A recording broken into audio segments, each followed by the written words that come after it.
పాపపు ఆలోచన నుండి, పాప జీవితం నుండి ఎలా బయటికి రావాలి?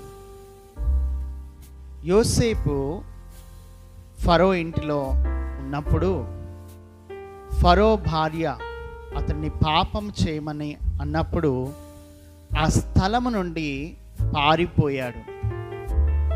వాదించలా, ఆ స్థలంలో నిల్చుండి నిగ్రహ శక్తి చూపించుకోవాలా.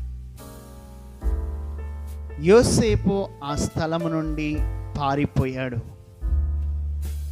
పాపముతో పోరాడకు, పాపము నుండి పారిపో.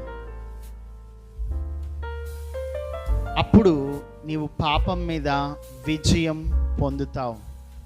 Flea from the sin. దేవుడు అట్టి కృప నీకు ఇచ్చును గాక.